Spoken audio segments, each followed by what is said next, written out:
Ukraine Russia যুদ্ধের দীর্ঘ অচল অবস্থার মধ্যে আবুধাবিতে শুরু হওয়া ত্রিপক্ষীয় শান্তি আলোচনা নতুন আশার ইঙ্গিত দিয়েছে। যুক্তরাষ্ট্রের মধ্যস্থতায় অনুষ্ঠিত বৈঠকের প্রথম দিনকে ফলপ্রসূ বলেছেন উভয় পক্ষের কর্মকর্তারা। ইউক্রেনের প্রধান আলোচক রুস্তেম উমেরভ জানান, আলোচনায় বাস্তবসম্মত সমাধান ও নির্দিষ্ট পদক্ষেপের বিষয়গুলো গুরুত্ব পেয়েছে। তবে আলোচনার ইতিবাচক বার্তার পাশাপাশি যুদ্ধক্ষেত্রে উত্তেজনা কমেনি। বৈঠকের আগের দিনই ইউক্রেনে রেকর্ড সংখ্যক ক্ষেপণাস্ত্র হামলা চালায় রাশিয়া। ফলে শান্তির সম্ভাবনা তৈরি হলেও পারস্পরিক অবিশ্বাস এখনও প্রবল। প্রেসিডেন্ট ভলোদিমির জেলেনস্কি সতর্ক করে বলেছেন, আলোচনাকে মস্কো যেন যুদ্ধ চালিয়ে যাওয়ার কৌশল হিসেবে ব্যবহার করতে না পারে।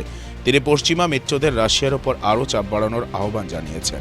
এই বৈঠকে বন্দি বিনিময় ও সীমিত যুদ্ধবিরতির মতো মানবিক পদক্ষেপের সম্ভাবনা সবচেয়ে বেশি। পূর্ণাঙ্গ শান্তি চুক্তি আপাতত দূরের লক্ষ্য হলেও সংলাপ চালু থাকাই বড় অর্জন। কারণ ইউরোপের দ্বিতীয় বিশ্বযুদ্ধ পরবর্তী সবচেয়ে বড় সংঘাতের সমাধান কেবল সামরিক পথে সম্ভব নয়।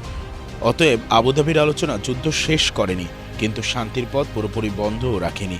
এখন নির্ভর করছে রাজনৈতিক সদিচ্ছা ও বাস্তব পদক্ষেপের উপর। আলোচনা ইতিহাস বদলাবে নাকি যুদ্ধই আলোচনাকে ছাপিয়ে যাবে?